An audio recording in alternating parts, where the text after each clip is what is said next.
اسرائیلیوں کے اوپر ایسا ہے جو قیامت تک رہے گا، قیامت تک ان کے اوپر وہ عذاب جو نہ رہے گا۔ وہ کون سا؟ قرآن پاک کے مختلف جگہوں میں، مختلف پاروں میں یہودیوں کے متعلق اللہ رب العزت نے یہ جملہ بولا، ضربت علیہم الذلۃ والمسکنہ، ضربت علیہم الذلۃ والمسکنہ، ضربت علیہم الذلۃ والمسکنہ۔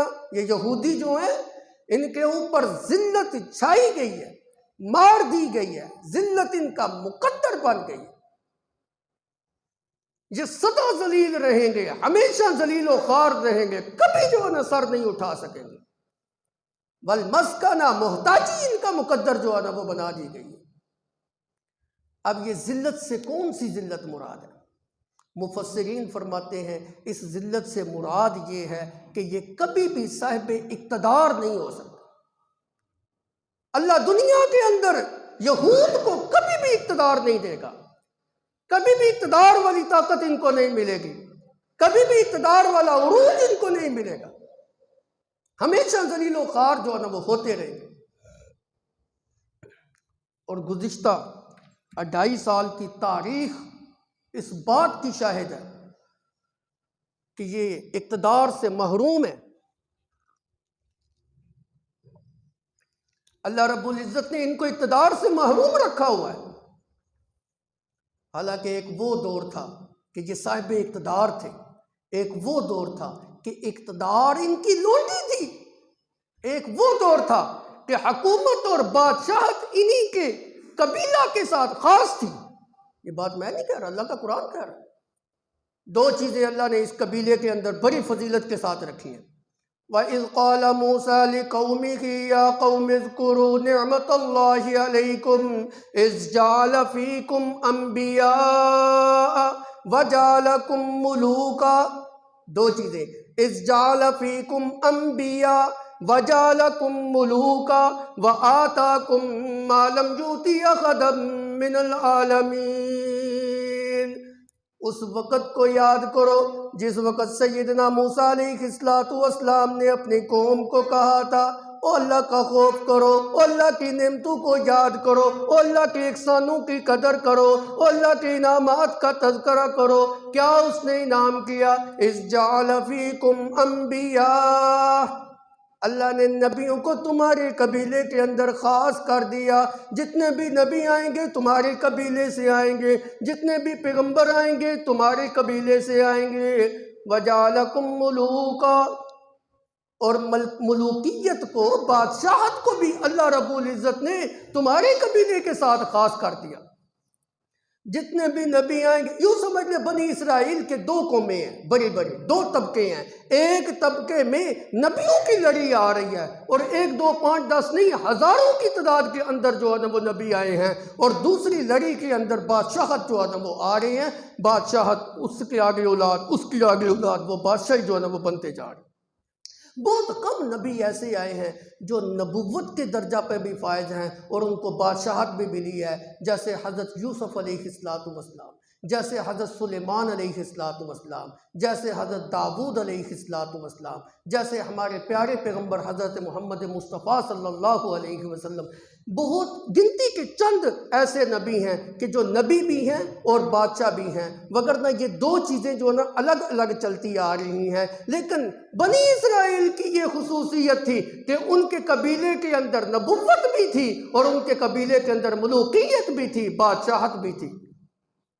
اِذْ جَعَلَ فِيكُمْ أَنْبِيَاءَ وَجَعَلَكُمْ مُلُوكًا وَآتَاكُمْ مَا لَمْ يُؤْتِ أَحَدًا مِّنَ الْعَالَمِينَ۔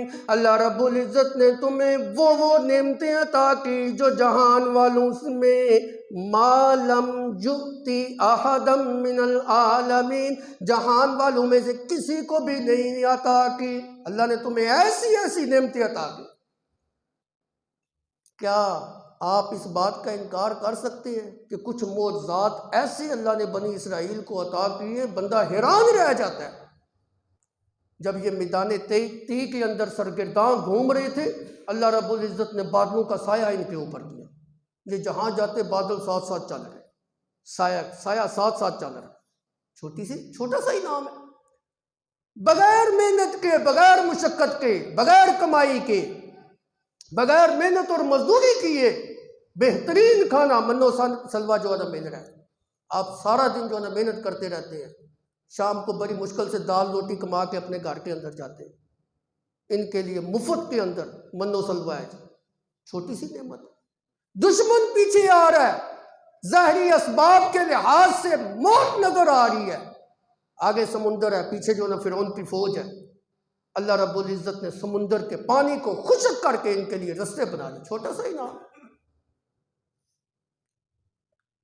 ایک چھوٹے سے پتھر کے اندر حضرت موسیٰ علیہ السلام اپنے عصا سے ضرب لگاتے ہیں، پانی کے 12 چشمے جو ہے نا وہ جاری ہو جاتے ہیں۔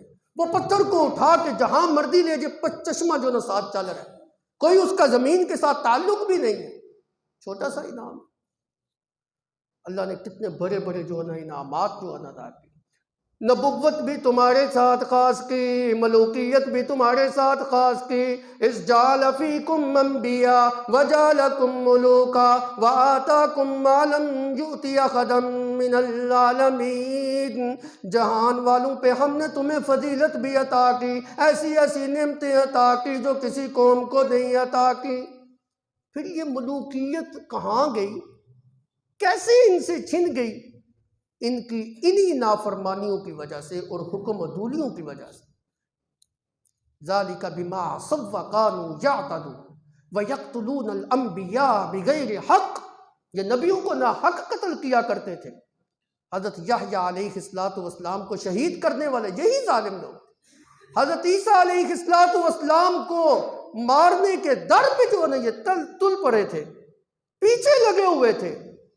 آج بھی ان کا دعویٰ یہ ہے کہ ہم نے عیسیٰ علیہ السلام کو سولی کے اوپر چڑھا دیا۔ وہ تو اللہ رب العزت نے ایک بندے کو اس کے ساتھ تشبیہ جو ہے نا وہ دے دی، معاملہ ان کے اوپر جو ہے نا مشتبہ ہو گیا۔ وَمَا قَتَلُوهُ وَمَا صَلَبُوهُ وَلَكِنْ شُبِّهَ لَهُ۔ جس وقت انہوں نے حضرت یحییٰ علیہ السلام کو شہید کیا اور جس وقت حضرت عیسیٰ علیہ السلام کو شہید کرنے کی کوشش کی اور اللہ رب العزت نے ان کو آسمان کے اوپر اٹھا لیا، بس پھر ان سے ملوکیت ایسی چھنی کہ اس کے بعد سے لے کے آج تک ان کے ہاتھ نہیں لگے اور قیامت تک نہیں لگے گی۔ یہی اس کی تفسیر ہے۔ ضُرِبَتْ عَلَيْهِمُ الذِّلَّةُ، اللہ نے ذلت ان کا مقدر بنا دیا ہے دنیا کے اندر، قیامت کی صبح تک یہودوں کا قبیلہ جو ہے صاحب اقتدار نہیں ہو سکتا، حکومت ان کو نہیں مل سکتی، زور نہیں پکڑ سکتے، ذلت ان کا مقدر ہے، محتاجی ان کا مقدر ہے۔ اب آپ کے ذہن کے اندر